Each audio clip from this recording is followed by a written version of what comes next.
Ողջույն բոլորին, ձեզ հետ Գևորգն է ու երևի թե հիմա դուք շոկի մեջ եք, որովհետև տեսնում եք մի մարզաշապիկ իմ հաքը, որը երբեք չեք մտածի, որ կտեսնեք,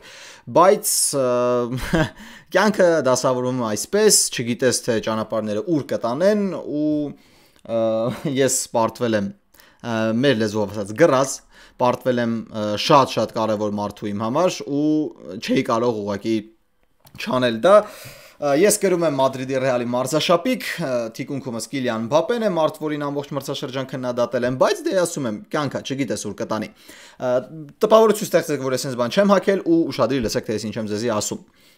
Այստեղ կնայեք, մի քիչ ներքև չնայեք։ Ես մտածում էի, որ ֆուտբոլը կքչանա։ Ու ես մտածում էի, որ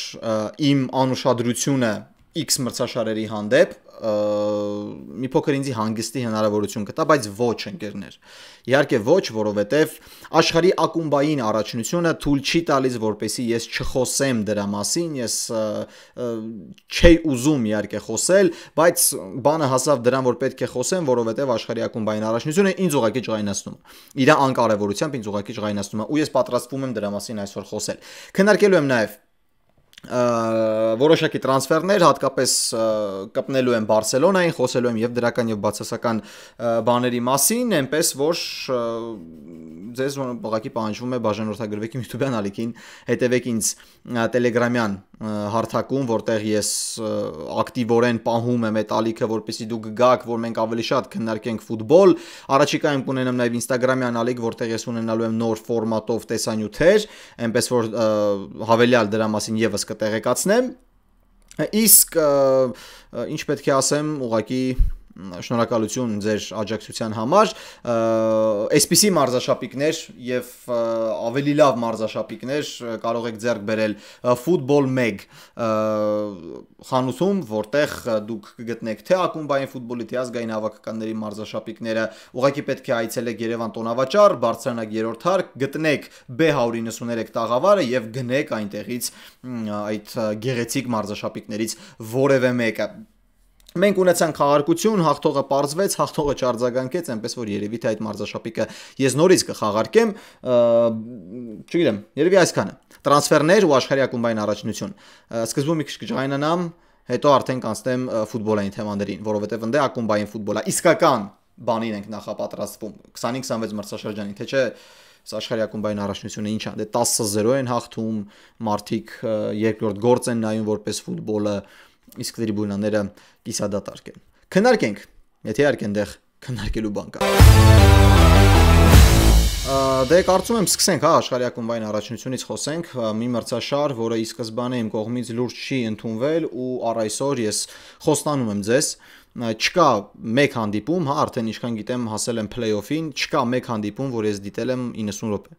Նույնիսկ 45 րոպե չեմ դիտել։ Միակ խաղը, որ դիտեցի, է տենց փորձեցի, պրոստը փորձեցի նայեմ PSG Ատլետիկոն, բայց այնտեղ նույնիսկ ֆուտբոլիստները չէին ուզում ֆուտբոլ խաղային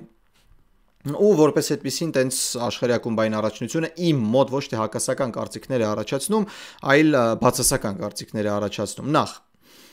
աշխարհի ակումբային առաջնությունը ու ինչու եմ ես, հա, այս տեսանյութի մեջ ես փորձելու եմ բացատրել, թե ինչու ես չեմ ընդունում աշխարհի ակումբային առաջնությունը։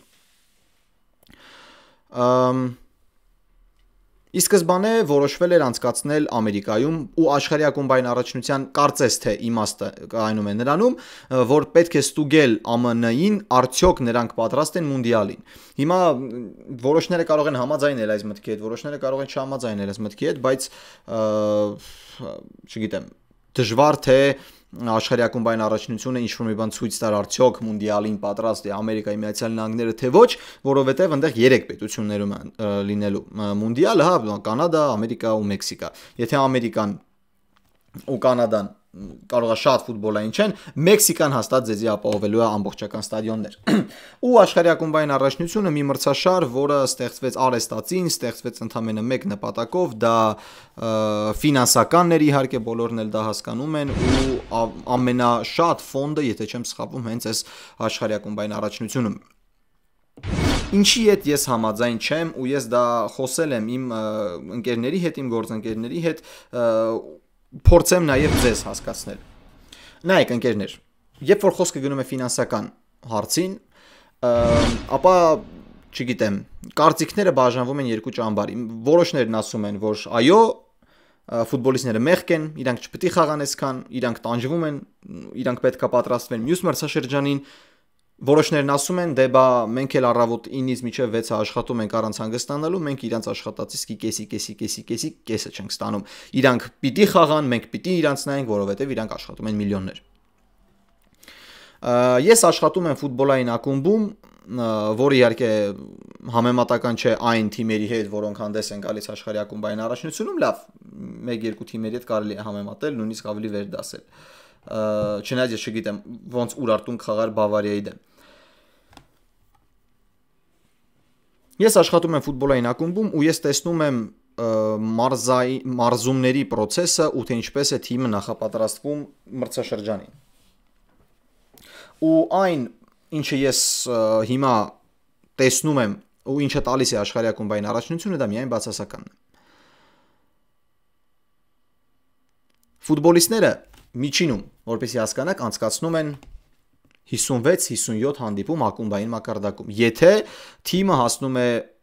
ինչպես առաջնությունը, այնպես էլ բոլոր մրցաշարերում, որտեղ նա մասնակցում է, եզրափակիչ փուլ։ Արանքային գալիս են արդեն ազգային հավաքականի հանդիպումները, այնտեղ ազգերի լիգա, ընտրական փուլեր եւ այլն եւ այլն։ Այսինքն պլյուս-մինուս 60 հանդիպում ֆուտբոլիստը միջինում անցկացնում է։ Երբ որ մենք օրական կատարում ենք SSS-կան աշխատանք, որպեսզի հասկանաք տարբերությունը, մեր մկանները, մեր ֆիզիկական պատրաստվածությունը նույն մակարդակի ու նույն չափի չէ, որքան ֆուտբոլիստներինն է։ Իսկ նման իրավիճակներում ֆուտբոլիստների մոտ շատ ավելի լուրջ վնասված կարող է հայտնաբերվել, եթե նույնիսկ ինքը օրինակ չպատրի մկանը կամ ինչ-որ բան չանի, լուրջ վնասված կարող է հայտնաբերվել ժամանակի ընթացքում։ Եվ ֆուտբոլիստներին պետք է հանգիստ, որպեսզի նրանք խաղան ոչ թե լավ կարճ ժամանակի վրա, այսինքն խաղալ մրցաշրջանից մինչև մրցաշրջանի ավարտ, ունդեղից վсё իրանք մեռան, այլ խաղան մի քանի տարի այդպես, որպեսզի մարդիկ հաճոյանան այդ ֆուտբոլիստներին ու իրենց ցուցադրած խաղին։ Աշխարհի ակումբային առաջնությունը հարստացին ստեղծված մրցաշար է, որը իմ համար չունի որևէ իմաստ բացի ֆինանսականից։ Այօնակ հիշում է, ես ընդհանրապես չեմ ասում դեմ եմ աշխարհի ակումբային առաջնություն, ինքը չպետք է լինի այդ մրցաշար, ոչ։ Եթե ես այդպիսի կարծիք հայտնեի, ես ի սկզբանե դա կասեի, նույնիսկ այն ժամանակ, երբ որ մասնակցում էին 8 թիմով թե 6 թիմով կալ աշխարհի ակումբային առաջնություն, խաղում էին մայրցամաքի լավագույն թիմերը։ Վերջում որոշվում էր ով է աշխարհի լավագույն թիմը, այստեղ մի հատ ոսկեգույն բեյջ կար։ Խփում էին մինչև մյուս մրցաշրջանի ավարտ։ Բայց նայեք, ոչ ֆորմատն է հասկանալի, ոչ ընտրված թիմերն են հասկանալի, ոչ վայրն է ընտրման հասկանալի ամբողջությամբ։ Աշխարհի ակումբային առաջնությունը մեզ մոտ այս պայդրությամբ առաջացնում են շատ ավելի շատ հարցեր, քան հաճույքի ինչ-որ էմոցիաներ։ Կոնկրետ իմ մոտ։ Ես նկատում եմ ֆուտբոլիստների խաղից, որ իրանք ամբողջությամբ չեն ներդնում իրանց ուժերը, որպեսզի հաղթեն այդ մրցաշարը։ Ու դա փաստ է։ Ատլետիկո Մադրիդը դուրս մնաց հետագա պայքարից։ Ատլետիկո Մադրիդը, եթե չեմ սխալվում, աշխատեց 7 միլիոն, 8 միլիոն եվրո։ Արդյոք Ատլետիկոյի ֆուտբոլիստները հուսահատված են, որ իրանք լքել են մրցաշարը։ Եթե իմա ինձի Ատլետիկոյի զանգեն ասեն, գիտես ինչ կա, իրանք շատ հուսահատված են, ես մեկը չեմ հավատալու։ Ես իրոք մեկը չեմ հավատալու։ Որովհետև ֆուտբոլիստներն էլ եւս հասկանում են, որ իրենց պետք է հանգիստ։ Այսինքն, նայեք, մրցաշրջանի սկզբից, երբ որ խոսում էին տարբեր ֆուտբոլիստներ, խոսում էր Ռոդրին, ընդ հիշում եմ, խոսած Եսիմ ով, խոսած Անչելոտին, կարող է չխոսած, կարող սխալվում, բայց հիշում եմ, որ այդ անվանի մասնագետ մի քանիսը խոսեցին հանդիպումների քանակի մեծացման խնդրի մասին, որ դա օր-օրի բերելու է ավելի լուրջ խնդիրների,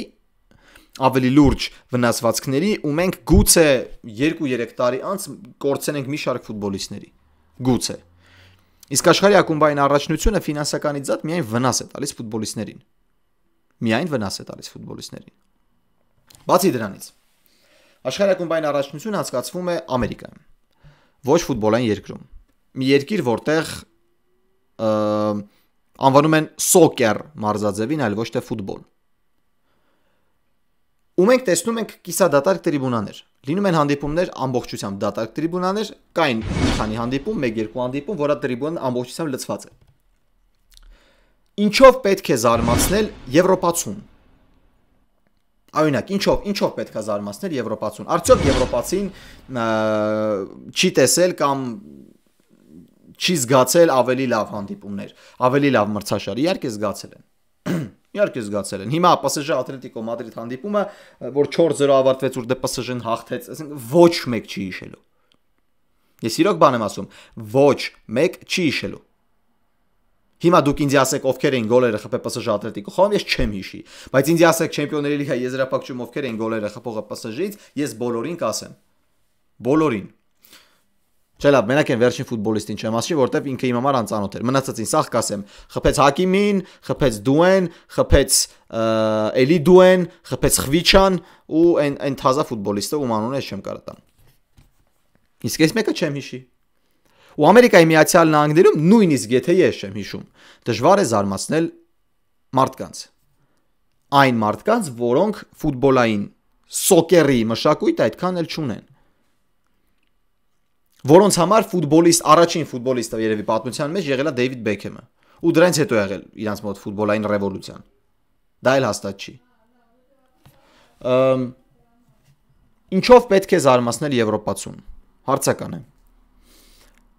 Ֆուտբոլը, կոնկրետ աշխարհի ակումբային առաջնությունը, որը պլանավորվում էր լինել մեծագույն ակումբային մրցաշարը, Ամերիկայում նույնիսկ մեծագույն մարզաձևը չի։ Կոնկրետ մրցաշարով։ Ինչու՞։ Որովհետև այնտեղ ընթանում էր NHL-ի եզրափակիչ շարքը, որ այնտեղ պատմական արդյունք գրանցեց, այնտեղ վերջին խաղով ամեն ինչ որոշվեց։ NBA, Indiana Pacers, Oklahoma City Thunders, կրկին եզրափակիչ շարք,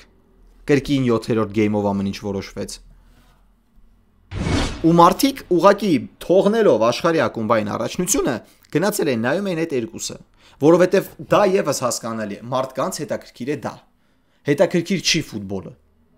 Ուղղակի հետաքրքիր չի ֆուտբոլը։ Տոմսերը ուղղակիորեն քիչ են վաճառվում։ Մարդկանց լցնում են։ Անխել Դիմարյան, աշխարհի չեմպիոնը, Չեմպիոնների լիգայի հաղթողը դուրս է եկել, այն որ կիսադատարկ ստադիոնում ասում է՝ «Բրատ, ես ինչ պետք է անեմ։ Ես պրոստեստ ինչ պետք է անեմ»։ Աշխարհի ակումբային առաջնություն, չգիտեմ, ինչքանով է ճիշտ, ինչքանով է սխալ, իմ համար ԱԱԱ-ն շատ սխալ մրցաշար է, համենայն դեպս այս պահի դրությամբ ես չեմ ընդունում, որովհետև դա արեստացին է ու իմ կարծիքով սա նոր շունչ չի ստանալու, եթե իհարկե ժամանակի ընթացքում չկատարվեն սխալների ուղումներ ու ի վերջո չփոխվի աշխարհամասը, այսինքն այո, լինելու է աշխարհի ակումբային առաջնություն, որ անցկացվելու է Եվրոպայում, հետո Ասիայում, հետո Աֆրիկայում, չգիտեմ, հետո էլ որտեղ, ինչ որ մի հատ տեղ անցկացնեն։ Եվրոպայում լիքը մարդ կլցվի, Ասիայում լիքը մարդ կլցվի, Աֆրիկայում լիքը մարդ կլցվի։ Բայց իմ կարծիքով դա շարունակելու է մնալ արեստացին ու շարունակելու է ֆուտբոլիստների համար լինել անկարևոր, ինչու, որովհետև ֆուտբոլիստները որպես այդպեսին պետք է հանգստանան, իրանք ուզում են հանգստանան։ Իրանք ուզում են հանգստանան։ Ու այս ակումբային առաջնությունը ուղղակի քանդում է ֆուտբոլիստների ֆիզիկական պատրաստվածությունը։ Նայեք, կան ֆուտբոլիստներ, որոնք մրցաշրջանի ավարտից հետո, ակումբային մրցաշրջանի ավարտից հետո գնում են հանգստի 2 շաբաթով, 2-3 շաբաթով։ Հետո վերադառնում են թիմ, սկսում են նախապատրաստական աշխատանքը ինտենսիվությամբ, մարշական ծրագրով, հետո արդեն կամաց հունի մեջ ու գնացին մրցաշրջանից մեկնարկին։ Այն ֆուտբոլիստները, որոնք խաղում են բարձրակարգ հավաքականներում, իրանք ավելի քիչ են ստանում այդ անտեր հանգիստը, որովհետև այնտեղ կա ազգերի լիգա, կիսաեզրափակիչներ, եզրափակիչ, ու եթե նեն ստացվեց, որ դու հայտնվում ես եզրափակչում, ավտոմատ 7-8 օր քո մոտ հեչից գնում է։ Okay, 2 շաբաթ։ Ու մենք միշտ սովոր ենք, որ ֆուտբոլիստները հանգստանում են, հետո հավաքվում են թիմ ու սկսում են մարզումները, բայց արի ու տես, որ ֆուտբոլիստները հիմա նաև խաղում են աշխարհի ակումբային առաջնություն։ Այսինքն, իրանք մրցաշրջանի պաշտոնական ավարտից հետո չեն հանգստանում, գնում են թիմի հետ աշխարհի ակումբային առաջնության, խաղում են այնտեղ մաքսիմում անկարևոր հանդիպումներ, Եթե դուրս են մնում շուտ, հասցնում են 2 շաբաթ հանգստանալ, եթե դուրս չեն մնում, հասնում են օրինակ մինչև եզրափակիչ, իրանց մոտ ժամանակ է մնում հանգստանալու 7-8 օր։ Ու դա չի գնում խոսքը Հայաստանի առաջնության մասին, Բելոռուսիայի առաջնության մասին, չգիտեմ, Վրաստանի առաջնության մասին, Իրանի առաջնության մասին, ոչ։ Խոսքը գնում է ամենաբարձր տեմպով, ամենաինտենսիվ ֆուտբոլով առաջնությունների մասին։ Ու երբ որ ֆուտբոլիստը հանգստանում է ընդամենը 7-8 օր, հետո գնում ու նախապատրաստվում է մրցաշրջանին, վախենում եմ ասել, որ մենք 2025-26 մրցաշրջանում տեսնելու ենք շատ ավելի շատ վնասվածքներ, քան մենք տեսանք ավարտված մրցաշրջանում։ Շատ ավելի շատ վնասվածքներ։ Իմ սուբյեկտիվ կարծիքով աշխարհի ակումբային առաջնությունը չեմ ուզում ասել ոչնչի մասին է, բայց աշխարհի ակումբային առաջնությունը անհիմն էր։ Մեծացնել այդ ամենին անհիմն էր։ Բացի նրանից, որ ակումբները ու իհարկե FIFA-ն գումար կաշխատի։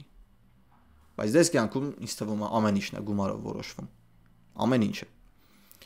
Ինչ կարծիք ունեք դուք աշխարհի ակումբային առաջնության վերաբերյալ։ Խնդրում եմ գրեք մեկնաբանություններում, ուզում եմ հասկանալ արդյոք իմ կարծիքը կիսող մարդ կա, արդյոք չգիտեմ, մարդկա, որ ընդհանրապես մի հատ լրիվ ուրիշ բան ունի ասելու այս թեմայի վերաբերյալ, գրեք մեկնաբանություններում, ես պատրաստ եմ կարդալ ձեր կարծիքը, բայց ես ուղղակի չեմ ընդունում այս մրցաշարը։ Ես չեմ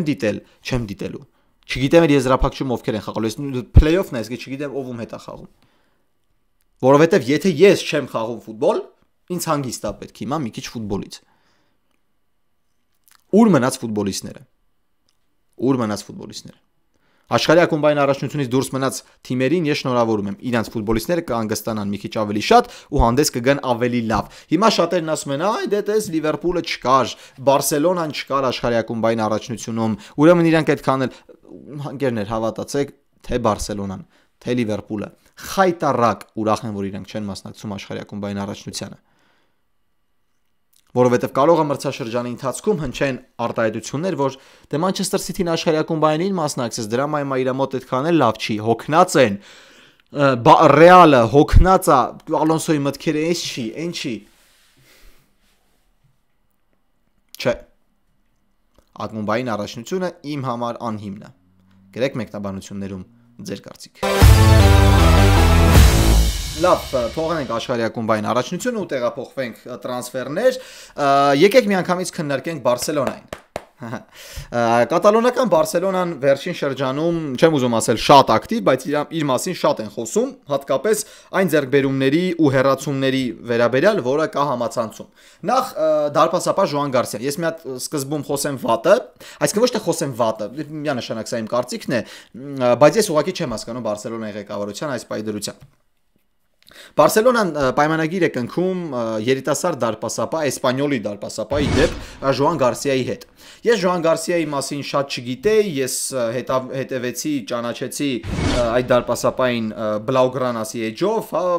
մեր տղերքի հետ որ խոսում էի, ուզում էի հասկանալ ինքը ով է, ինչ է կարում անի, ոնց է կարում անի, ու ես հետո դրեցի մի քանի հայլայթներ նայեցի, ես մի քանի բան կարդացի այդ դարպասապահի մասին, լավն է։ Իրոք լավ դարպասապահ է։ Բայց հասկանում եք, հարցը ում է գնել Բարսելոնան, դրա մեջ չի։ Բարսելոնան կատարել է ճիշտ սելեկցիա, Բարսելոնան հասկացել է, որ այդ դարպասապահից կարող է ծնվել մի նոր տաղանդ, մի նոր մեծն ֆուտբոլիստ գուցե, ու արագ վերցրել է։ Ու արդյոք Ժոան Գարսիան հետագայում լինելու է դարպասապահ համար 1, ամենայն հավանականությամբ։ Բայց իմ հարցը հիմա կայանում է ուրիշ բանում։ Ես միշտ ասել եմ ու շարունակում եմ ասել, որ Մադրիդի Ռեալը չգիտի ինչպես հարգել իր լեգենդերին։ Ու ընդհանրապես կապ չունի, ինձ ես հիշում եմ, որ մենք քննարկում էինք տղերքի հետ, իրանք ինձ ասում են, դե բա Ռամոսը սենց իրան պահեց, Կասիլիասը նենց իրան պահեց, Ռուբենը իրան սենց պահեց, ֆստխնել ընդ իրան նենց պահեց։ Այդ ֆուտբոլիստները ժամանակին պաշտպանել են քո մարզաշապիկի գույները։ Իրանք հաղթել են ամեն ինչ։ Ես արա լավ, ես հենց սկսեցի խոսալ։ Միանգամից ես վստահ եմ, թե ով ոնց է ասելու ինձ Տրենտի մասին։ Վայ, ես չեմ ուրանում Տրենտի արած, ես մաքսիմալ գնահատում եմ Տրենտին, ես երկար ժամանակ պաշտպանել եմ Տրենտին, ես շարունակում եմ ասել, որ ինքը Լիվերպուլի պատմության մեծագույն աջ պաշտպանն է եւ այլն եւ այլն եւ այլն։ Այսի լրիվ ուրիշ հարց է, Տրենտը ու լրիվ ուրիշ թեմա է, բայց Լեգենդին լավ, չխորանամ, լեգենդին հարգել Մադրիդի Ռեալը այդքան էլ չգիտի։ Ու ես միշտ մատնացույց եմ արել, այ տես հարևան ճամբարը կարում է դա անի։ Ու հիմա իրավիճակ է ստեղծվել ակումբի լեգենդներից մեկի Մարկ Անդրե տեր Շտեգենի շուրջ։ Փաստացի հենց այս պայդրությամբ կատալոնական Բարսելոնան ունի 3 դարպասապան։ 3։ Ու երկի սիտուացիան ես ձեզ հիմա բացատրեմ։ Ժոան Գարսիա նոր են կնքել, ունեն հույսեր, կապում են հույսեր, հետագայում լինելու է համար 1-ը։ Պիտի խաղա։ Վոյցեխ Շեսնի մարդ, որը բերեցին կարիերան ավարտելուց հետո, խնդրեցին, որ ինքը խաղա, որովհետև դարպասապա չունեին։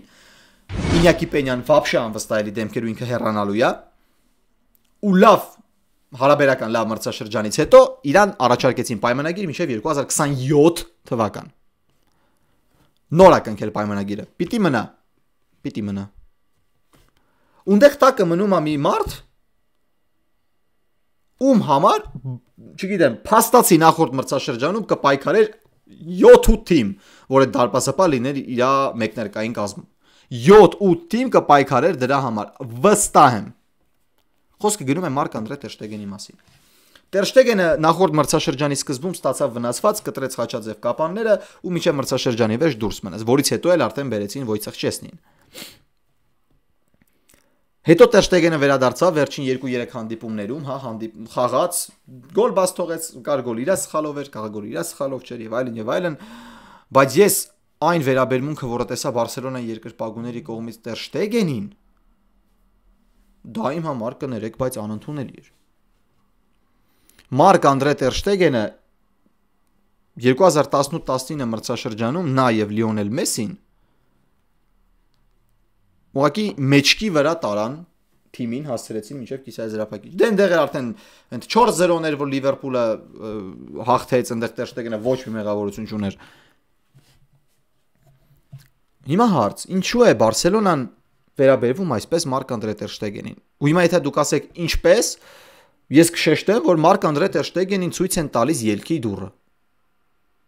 Բարի ամենաբուն իմաստով։ Մի դարպասապայի, որը այդքան էլ մեծ չէ տարիքով, եթե չեմ սխալվում 32 կամ 33 է, դարպասապա, որը երևի թե աշխարհում լավագույնն է ոտքով խաղով, լավագույնը, լավ հավասար իրան Էդերսոնն է։ Դա է պետք Բարսային։ Պետք է արդյոք գծի վրա սեյվեր, այո, ինքը դա կարողանում անել, պետք է անհավանական սեյվեր Դեխիայի պես, այո, նա դա կարողանում անել։ Ինչի ազատվել տեր Շտեգենից։ Ես չեմ հասկանում։ Ինչի մինչև 2027 թվական պայմանագիր առաջարկել Շեսնին, որը շատ հակասական կերպար է իրականում, որը արդյունքում շատ կարևոր դրվագներում չկարողացավ փրկել Բարսային։ Մի իրավիճակներում, որը ըստ իս կարող էր փրկել տեր Շտեգենը։ Ինչու մրցաշրջանի ավարտին չգիտեմ ինչ-որ մի հատ մեծ բոնուս չտալ Շեսնին, ասել մենք քեզ շնորհակալ ենք, դու լեգենդ ես, ու դա այդպես է, որ եթե դարպասապա վերադառնա առանց մտածելու ու տենց դրվագներով շատ լավ խաղա, այո, դու լեգենդ ես, դու քո քայլով լեգենդ ես, խնդրեմ այս գումարը քեզ կամ չգիտեմ այս բոնուսները քեզ կամ ես շատ իմանամ ինչը քեզ, շնորհակալություն։ Մեր դարպասապա վերադարձավ, ինքը պատրաստ է խաղալ, այո, հնարավոր է մրցաշրջանի մի հատվածը տանք Ժոան Գարսիային, բայց տեր Շտեգենը այն կարևոր հանդիպումներում, որտեղ պետքա փորձ, որտեղ պետքա արդյունք, ինքը կմտնի դաշտ ու հանգստությամբ ամեն ինչ կլուծի։ Ընկերներ, չմոռանանք, որ Մարկ Անդրե տեր Շտեգենը Բարսելոնայի թիմի ավագն է։ Ավագն է Բարսելոնայի։ Ու միայն նրա վնասվածքն էր, որ հիմա մարդիկ մտածում են, որ չէ, գիտես, ինչ կա Ռաֆինյանա, ոչ։ Տեր Շտեգենն է ավագը։ Իսկ Բարսելոնայի ղեկավարությունը շատ վատ է վարվում իր ավագի հետ։ Արդյոք սա ուրանալ չէ։ Ես կարծում եմ, որ դա ուրանալ է։ Չեմ մտածում, որ դա թուլացում է լինելու, որովհետև եթե այն ֆուտբոլը, որը խաղաց Ժոան Գարսիան բանում, դուք ասեք, Էսպանիոլում խաղա նաև Բարսելոնայում, հարց չկա, որ իրոք հարց չկա, Առաջիկա 10 տարիների ընթացքում, եթե Ժոան Գարսիան որոշի մնա ու խաղա այդ ֆուտբոլը, որը պետք է խաղա, Բարսելոնան ապահովեց իր դարպասը։ Top կարող է լինել, իրոք top։ Բայց մենք չգիտենք։ Կլինի top։ Թե չէ։ Առաջին մրցաշրջանում կլինի մեծ լարվածություն, թե չէ։ Ու դրա համար մենք ունենք փորձառու դարպասապահ, որ նման իրավիճակներում խնդրեմ դուրս արի դաշտ 1-2 սեյվ, ոտքով խաղ, կառավարի, դու կարում ես կառավարես, տար մեզ հաղթանակի։ Իսկ դա անելու փոխարեն Բարսելոնան ուղղակի հրաժարվում է Տեր Շտեգենից։ Ես հենց հիմա ուժե պատկերացնում եմ, որ Տեր Շտեգենը կարող է խաղալ Չելսիի մեկներկային կազմում, Մանչեսթեր Յունայթեդի մեկներկային կազմում, գնանք Իտալիա, Ինտերի մեկներկային կազմում, փաստացի Նապոլիի մեկներկային կազմում, ընտեղ Աստղաբույլ է հավաքվում ի դեպ, Դե Բրույնեն ընդեղ է, Նունյես են կարծես թե ուզում, պերսպեկտիվնի վինգեր, Նոալանգին են ընդեղ տանում, Տեր Շտեգենը դարպասին խնդրեմ Սկուդետոն հիմիկվանից բերեք։ Բունդեսլիգա, Դորտմունդի Բորուսիա 100%-անոց մեկներկային կազմի ֆուտբոլիստ, Այնտրախտ 100%-անոց մեկներկային կազմի ֆուտբոլիստ, Բավարիան կարող էր, եթե չլինի Նոյերը, որը չի շարունակում խաղալ իր տարիքի համար տիեզերական ֆուտբոլ։ Փաստացի 4, 5, 6 թիմ Տեր Շտեգենին պատրաստ է ընդունի գրկաբաց, որովհետև նա ունի դեռ այդ որակները, վստահ եմ։ Իսկ Բարսելոնան կարծես թե որոշում է հրաժարվել Տեր Շտեգենից, ինչը իմ կարծիքով խայտառակ մեծ սխալ է։ Բայց մյուս կողմից, եթե նայում ես Բարսելոնայի քաղաքականությունը հիմա զարգանում է այնպես, որ Տեր Շտեգենին ոչ մեկ չի հիշում, ներողություն, որովհետև գալիս է ի հայտ մեր շատ սիրելի հարցակման գիծը։ Հիմա շատերն ասելու են, էլի կպնելու ես Յամալին, հատկապես թե ինչ նորություններ են տարածվում Յամալի շուրջ, ընկերներ, թե հիմա ում հետ է ինքը ժամանակ անցկացնում, քանի տարով է մեծ, ինչ անցյալ ունի, ինչ ներկա ունի կամ ինչ նյութեր ունի ինքը այդ աղջիկը համացանցում, հավատացեք դա մեր գործը չի։ Մենք էլ իդեալական չենք։ Մենք էլ ենք անում սխալներ։ Ես չեմ ասում, որ դա սխալ է, դա մարդու որոշում է, որը պետք է տեսնել, հարգել կամ չհարգել քո որոշումը, տեսար, վсё։ Մի հատ բան է քեզ մնում անես, այսինքն իջացնես ներքև նորությունները։ Ու վсё, դու կմոռանաս։ Ես դա դրա մասին չեմ խոսելու։ Ինչ հուզում անի Յամալը, вообще իսեր Աստծո։ Միայն թե դա չազդի խաղադաշտի վրա։ Միայն թե դա չազդի խաղադաշտում կատարվողի վրա։ Ինչ ես մտածում, որ ազդելու է։ Հարցակման գիծը Բարսելոնայի կարծես թե ստանալու է նոր ուժ իդեմս Նիկո Ուիլյամսի։ Բոլորս էլ արդեն տեսանք Եվրոպայի առաջնության ժամանակ եւ ազգերի լիգայում թե ինչ զորեղ թիմ է Իսպանիան, երբ որ նրա վինգերները ձախից Նիկո Ուիլյամսն են ու աչից Լամին Յամալը։ Բոլորս էլ դա տեսանք ու հիմա ես ուղղակի պատկերացում չեմ կարողանում կազմել, թե ինչ հզորություն է ունենալու Բարսելոնան հարցակման գծում 25-26 մրցաշրջանին։ Բայց նույնիսկ այս տրանսֆերը բերում է հարցեր ինձ։ Նիկո Ուիլյամսը ձախից, Յամալը աչից։ Ես պրոստը հիմա պատկերացնում եմ Տրենտ Ալեքսանդր-Արնոլդին, որին Դոկուն մի խաղում անցավ 12 անգամ, ու Դոկուն, որ իմ սուբյեկտիվ կարծիքով համեմատական չէ Նիկո Ուիլյամսի հետ։ Իմ սուբյեկտիվ կարծիքով։ Ու ինչ ալնելու, վայ Տրենտ, հորս Սարև, ինչի դու էդի արեցիր։ Լավ, ինչ որ է, Տրենտ ռեալի ֆուտբոլիստն է, թող իրանք մտածեն։ Նիկո Ուիլյամս, Յամալ, ահա Սարսուր եզրեր, բայց այստեղ գալիս արդեն հարց։ Հարցակման գծում ֆուտբոլիստներից մեկը պետք է նստի պայստային։ Ով է այդ ֆուտբոլիստը լինելու։ Լևանդովսկին, Ռաֆինյան, Դանի Օլմոն։ Ես հակված եմ Օլմոին։ Ինչու, որովհետև Դանի Օլմոն ավելի շատ է վնասվածքներ ստանում։ Բոլորս էլ գիտենք, որ նրա մոտ կան վնասվածքներ, որ քրոնիկ են, որ հնարավոր է ինքը խաղա 4-5 հանդիպում, 6-րդին ինքը ստանա վնասվածք, հետո նորից դուրս գա 4-5 հանդիպում, նորից 6-ին ստանա վնասվածք։ Դա այդպես կարող է լինել։ Բայց գուցե դուրս գա խաղադաշտից Լևանդովսկին, որովհետև հասկանում ենք, որ նրա տարիքային չէ, 36 է, եթե չեմ սխալվում։ Գուցե դա եզրերում առաջացող այդ ֆանտաստիկ արագությանը գուցե Լևանդովսկին չդիմանա, չնայած որ ինքը ունի ֆանտաստիկ ուղեղ ու ինքը կարող է աշխատել հենց խելացիության վրա։ Ուր է գնալու Ռաֆինյան 10 համարի դիրք։ 10 համարի դիրքում ենք Ռաֆինյային տեսել ենք այս մրցաշրջանում։ Ասել, որ տպավորված եմ նույնչափ որքան երբ որ ինքը խաղում է վինգեր, սուտ կլինի։ Նույնիսկ կան հանդիպումներ, որ չես էլ հիշում, որ Ռաֆինյան դաշտում էր, երևի որովհետև ինքը 10 համար էր։ Այդ դեպքում Պեդրին ուր է առաջ խաղացում տանելու, եթե Ռաֆինյան էլ է ինքը կրեատիվ ֆուտբոլիստ։ Ով է մնալու հետևում։ Մարկ Բեռնալը հետ գալու, թե Կասադոնը հետ գալու։ Դե Յոնգ, Դե Յոնգին միայնակ այնտեղ թողնել պետք չի։ Եվ դա խնդիր է։ Բարսելոնան եւս դառնում է այն թիմերից, որին պետք է հետևել գալիք մրցաշրջանում ու հետևել շատ ակտիվ, որովհետեւ այնինչ հիմա տեղի է ունենում կատալոնական ակումբում, ստիպում է, որ դու ուշադիր լինես ու փորձես նկատել թե դրական թե բացասական կողմերը։ Գրեք մեկնաբանություններում ձեր կարծիքը տվյալ տրանսֆերների վերաբերյալ, ես ինձ շատ հետաքրքիր է նաև Տեր Շտեգենի մասին դուք ինչ կասեք, որովհետև Տեր Շտեգենը լեգենդ է, իսկ լեգենդերի հետ այդպես չեն վարվում, բայց Նիկո Ուիլյամսը Բարսելոնայում